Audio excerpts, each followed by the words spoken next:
The Nyawose family lost more than 5 of their immediate family members.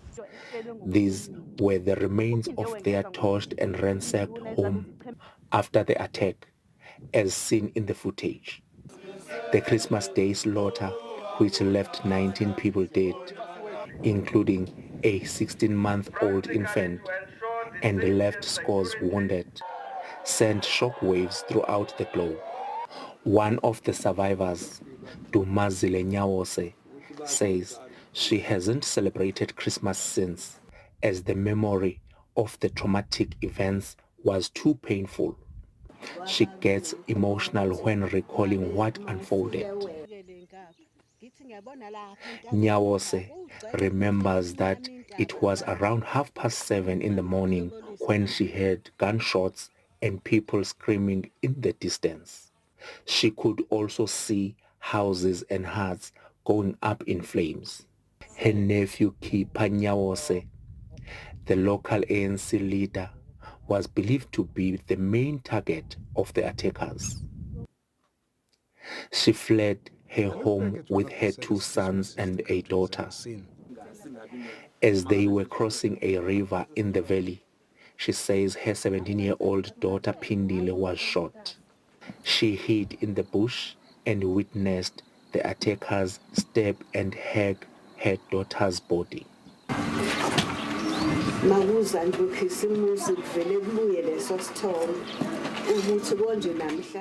When Christmas Day approaches, bad memories of that day come to my mind, as what happened on that day was horrific for me, and I don't even eat on Christmas Day. Her husband Mzwenkani escaped with his life.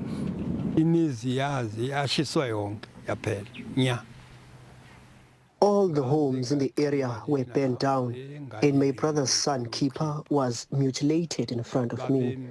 I was praying even though I'm not a Christian, but on the day I did pray, asking the Lord if he wanted us to die like that, because I didn't know my wrongdoings.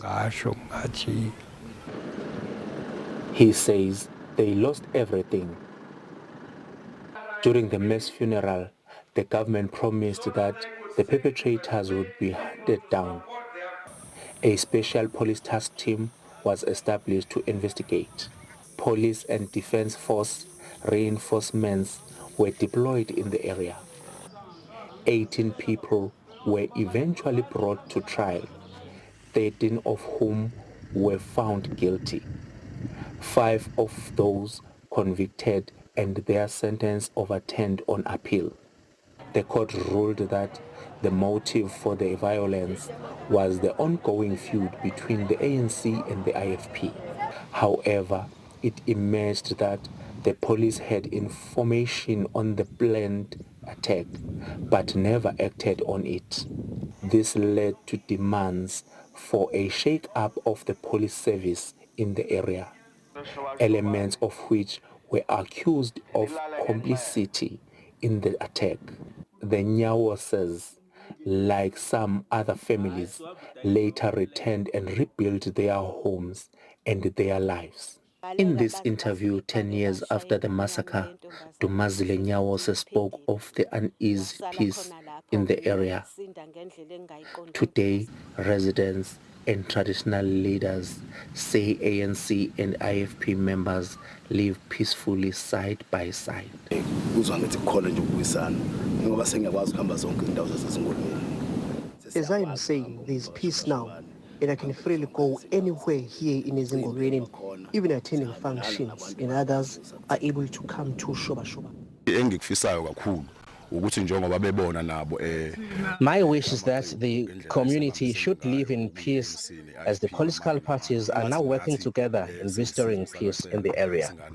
But the ANC in the area says the members of the two parties haven't properly reconciled. We want to take this a step further and work with the traditional leadership in ensuring that at least we bring reconciliation between the two parties who were in conflict with each other.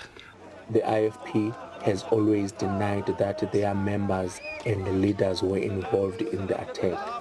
The traditional authority in the area suggested to have a traditional cleansing ritual for all the families to help with the healing process. The community and local authority plan to hold a commemoration of the massacre on the Day of Goodwill to remember the events of 30 years ago.